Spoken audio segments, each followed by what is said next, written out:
Good afternoon. This afternoon we have Dr. K. Vidyuta, Assistant Professor at Kuppuswamy Sastry Research Institute, Chennai. She has a BSc degree in Mathematics, MA, MPhil and PhD in Sanskrit. She has presented research papers in many national and international seminars and conferences in India and abroad, including the 16th World Congress held in Bangkok in June 2015.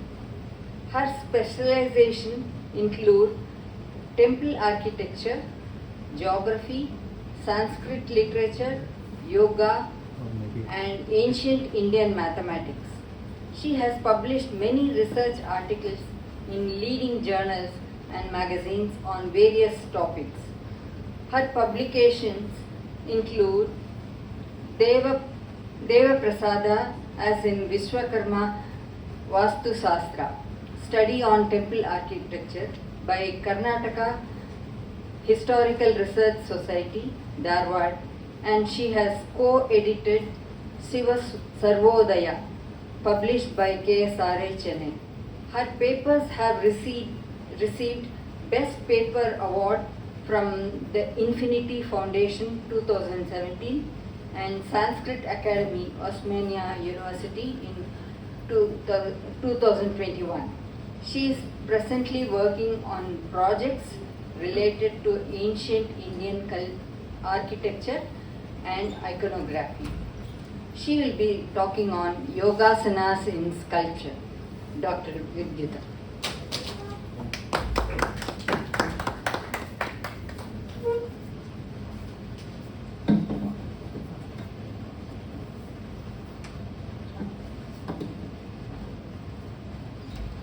Good afternoon to one and all present here. My topic is going to be slightly, I think, a little bit more different from those you heard in the mornings and yesterday. This will be slightly slanting towards the yoga thing more than sculpture.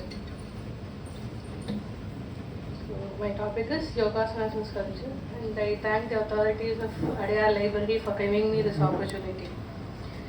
The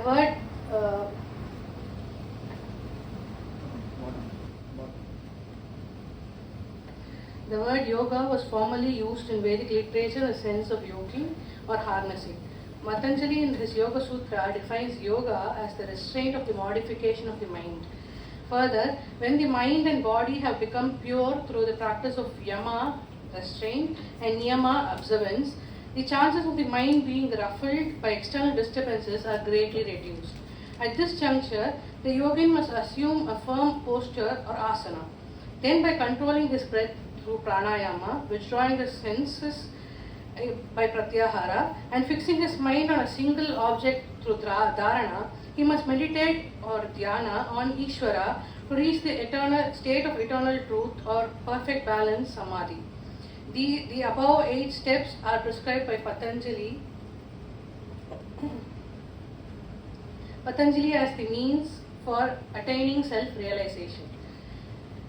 Among these 8 Ashtangas of the yoga, among these we are concerned here with the 3rd stage, namely the asana, which is physiological in nature. Its aim is to keep the body firm and steady, says Yoga Sutra Sthirasukam Asana. However, asanas were well known from the Vedic period. In Rig Veda, the term Uttanapada has been used, which means one whose feet are turned upwards, as you can see in the figure. I just took that figure because it is very nice.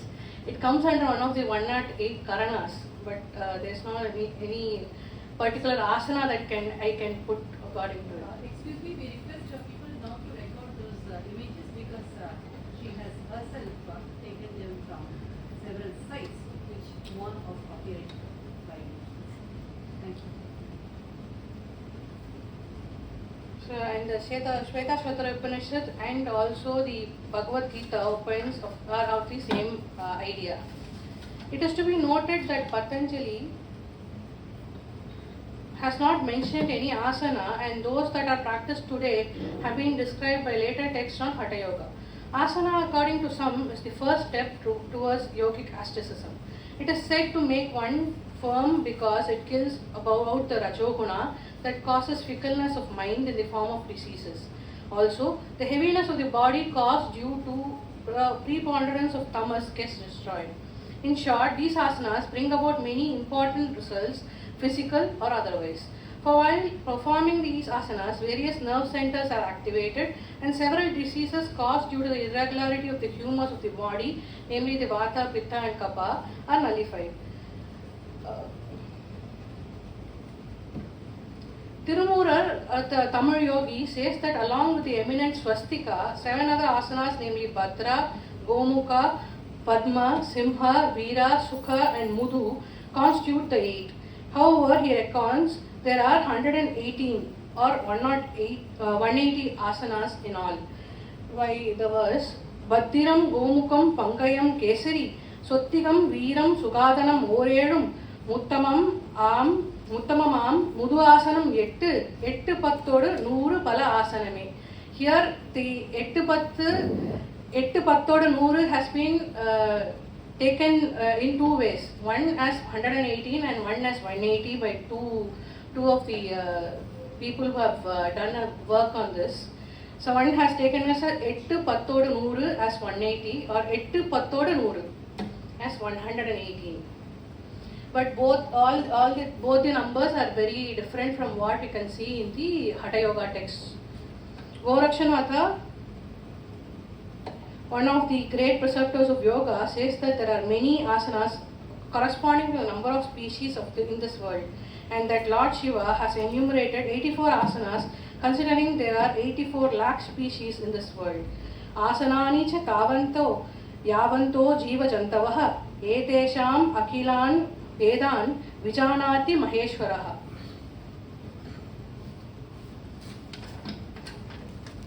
Chaturashiti Lakshanam Ekaikam Samudahritam Tatas Shivena Pitanam Shodashonam Shatam Kritam. Further, Gheranda Muni says that among these 84 lakhs, 84 asanas are special, and even among these 84, 32 are auspicious. Among these asanas, the Hatha Yoga Pratipika records that Siddha, Padma,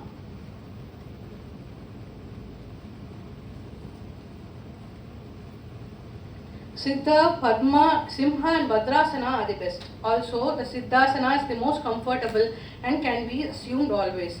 Siddham, Padmam, Tata Simham, Bhadram Cheti Chatushtayam, Shreshtam Tatrapicha Sukhe Tishtet, Siddhasani Sada. Hatha Yoga Pradipika further describes the Siddhasana as placing the left ankle above the male reproductive organ and keeping the other ankle above it.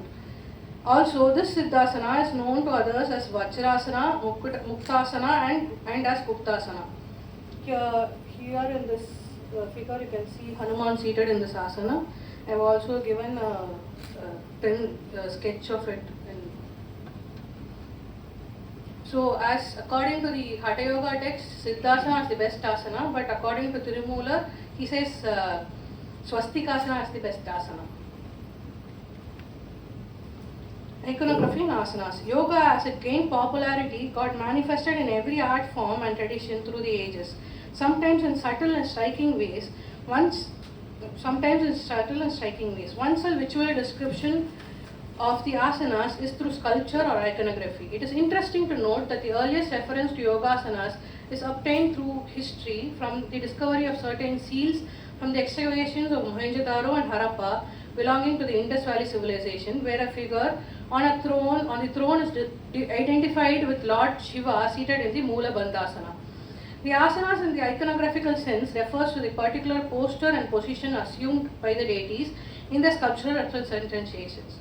Also, symbolism of the asanas in the representation of the divine images is illustrative of the fact that all forms of Hindu worship are governed by the practical side of yoga philosophy. Further, according to ancient tradition, the sculptor had to follow such strict discipline of body and mind to conceive the image of the divinity and to cast it into a concrete image for the purpose of meditation and worship of the abstract absolute.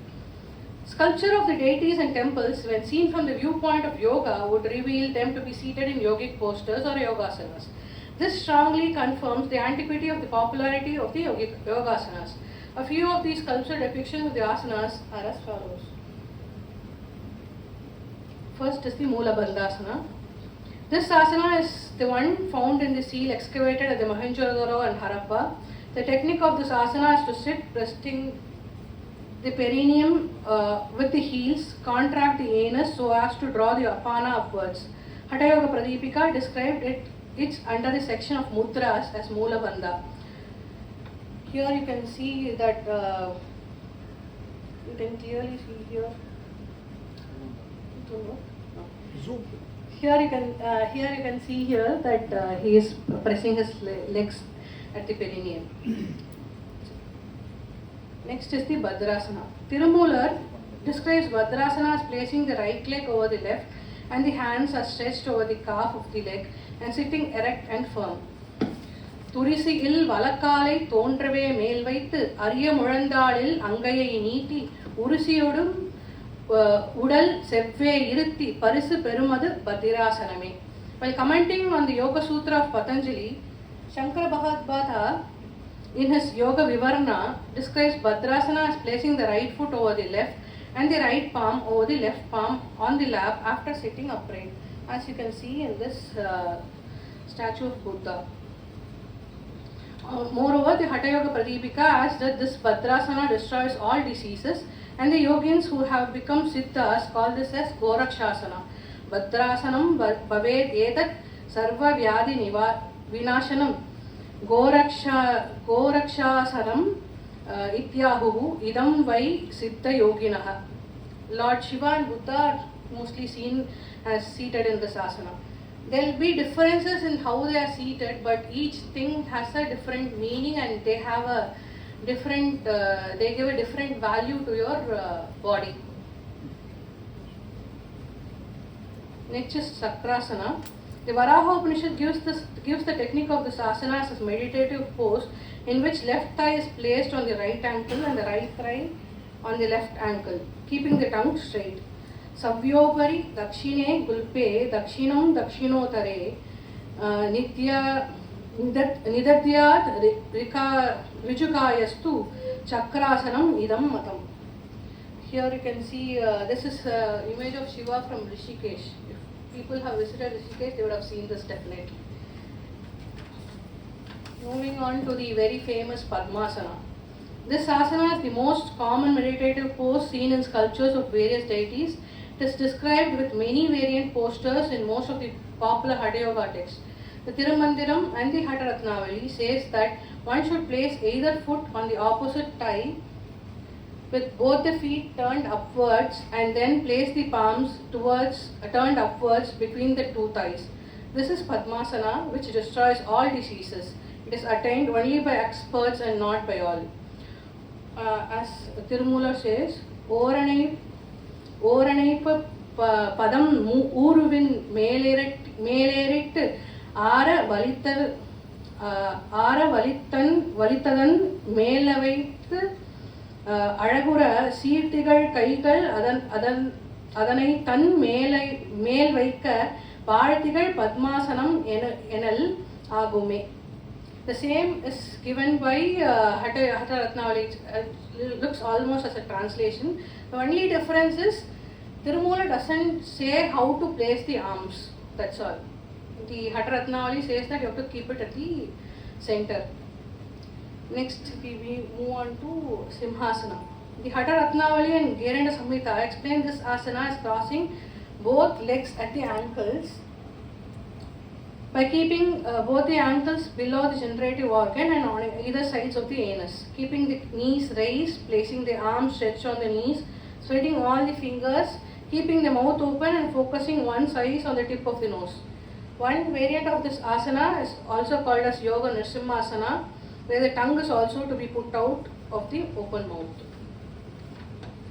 This pose we can see where Yoga Nrsimha, and a rare picture you can see of Yoga Dakshinamurti, and both of them are with Yoga Patta. Here the yoga patta and the yoga patta that's described in yogic text are totally different. But this is also called as yoga patta. Next is the Utkatikasana. The perfect example for this asana is the image of Lord Ayyappa Shasta along with the yoga patta. Hemachandra in his text Yoga Shastra says that one should sit on the ground with knees folded and projected forward with heel and toes touching the ground. You can see the same in this figure of Ayyappa. The difference between Utkatikasana and the before Nrisimhasana is that here the feet are kept together. There they are kept crossed. Next is the Virasana. Darshanopanishad describes the asana as one where one foot is placed on the other thigh with the other foot under the opposite thigh and sitting erect. Here you can see Shankara Bhagavad-pada seated in that posture. There is another variant which is described by Vachaspati Mishra while commenting upon Vyasa's Bhashya on Patanjali's Yoga Sutra, Shirastukam Asanam, as one foot is placed on the ground and the other foot must be placed on the top of the opposite thigh. Sistastaika tareha pado bhunyasya ekataraschaha akunchita janorupari nyaset ityetat virasanam. Next is, so you can see that this is a Dakshinamurti. Most of the acharyas or the lords who are connected with knowledge are seen seated in this asana. Next is Swastikasana. According to Tirumular, this asana is the best among the 8 asanas he has enlisted in his work, starting from the Padmasana.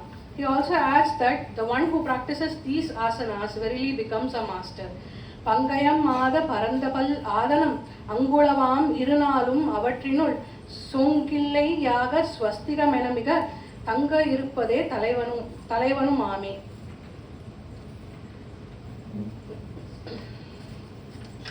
The technique of this asana is to place both feet properly between the opposite thighs and shanks and sit straight, says the Hatha Yoga Pratipika, Hatha Ratnavali, Geranda Samhita and Darshanopanishad. As you can see here in the very nicely depicted in this image of Goddess Annapurni.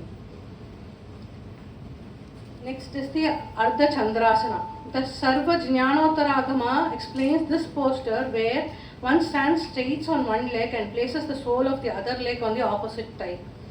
This resembles the Vrikshasana as described in the Geranda Samhita.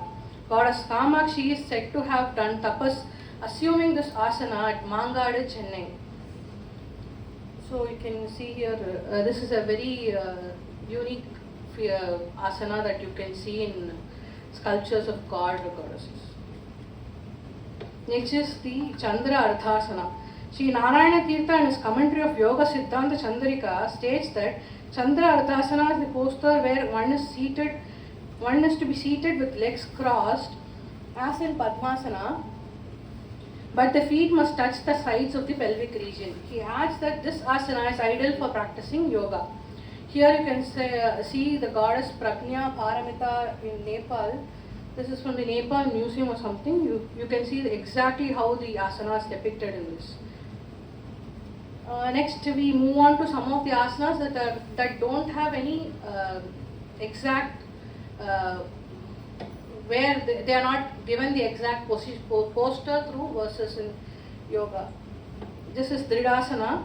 The Hatha Ratnavali mentions this asana as one among the 84 but does not describe its technique. The Encyclopedia of Traditional Asanas described this as lying on the left side and supporting the head with the left hand bent at the elbow. You see most of the Vishnu Murtis in this form. And then this is Dakshinasana, which is where while the Vishnu Murti is placing his head on the right side. And you can also see the poster of Buddha at Wat Po, Bangkok in the Dakshinasana. Next is the Natyasana. The dancing form of Lord Shiva is said to be in this asana. This is considered a variation of the Alindasana and is not mentioned in the proper Hatha Yoga text. So the Nataraja Murti that we see often is said to be in Natyasana, but we don't have the exact verse that describes this asana. The very common asana next is the Lalitasana, seated on a pedestal with one bent leg and the other hanging down is the technique of this asana. The difference between this and the Virasana, the variation of the Virasana is this, that he keeps the leg near the leg that is down. He doesn't keep it on top of it. That is the difference. This is the most commonly seen asana that you can see in any of the sculptures of the gods and goddesses. So with that I conclude saying from the above instances, the antiquity of the Yogasanas and their popularity among the people are well confirmed. Various deities have been sculpted in different Yogasanas in order to remind the people who come to worship the deities about the importance of these yogic postures and implement them in their day-to-day life. Thank you.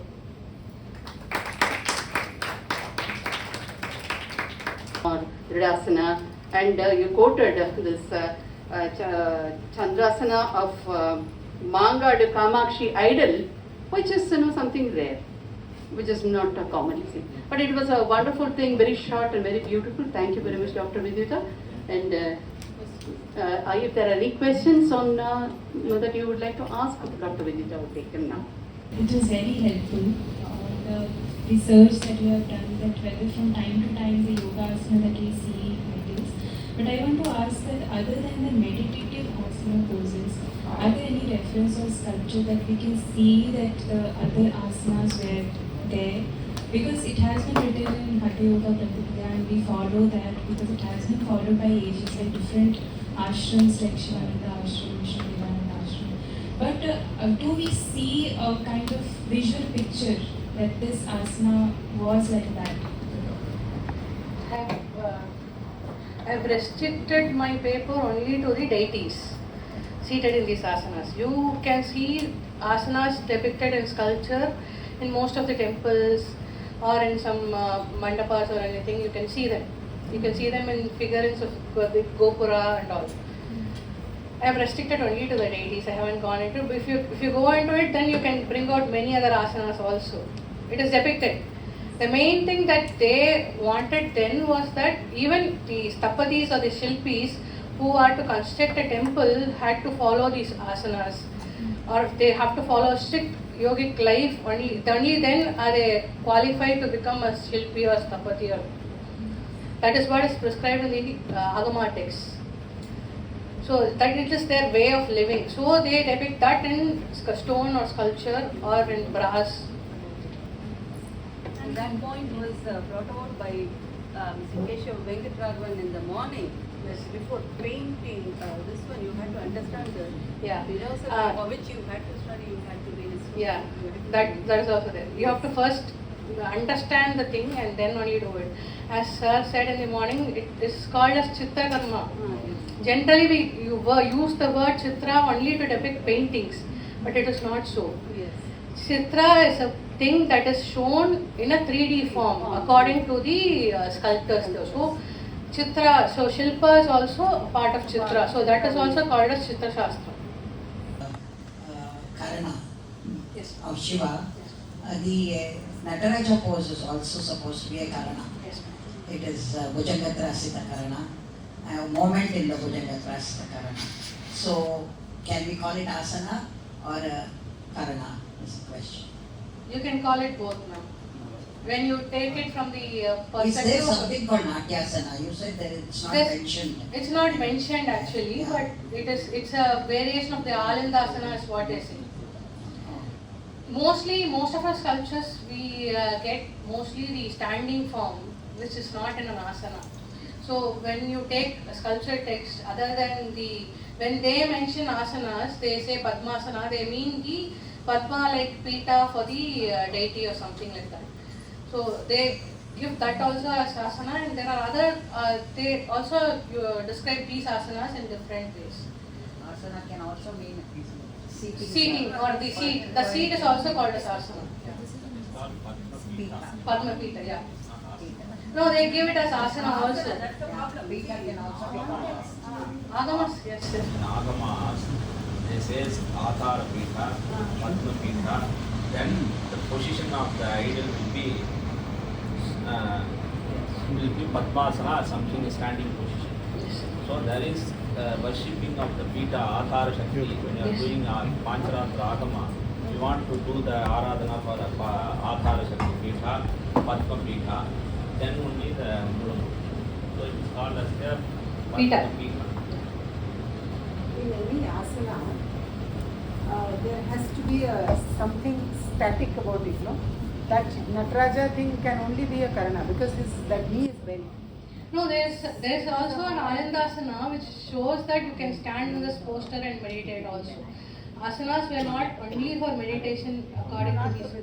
that Tirarvasi. There has to be a balance, no? Yeah, there's a balance. He's No, standing. that one knee bent cannot, that has to be a straight knee. Huh. Because it is bent, it is a point in the movement. Yeah, but that also comes some variation of it because for Padmasana alone you have 17 to 18 to 19 variations of Padmasana. So like that, each asana has variations and each person interprets it a different way. So. I request Ms. Nancy Secrest to give a token of our appreciation.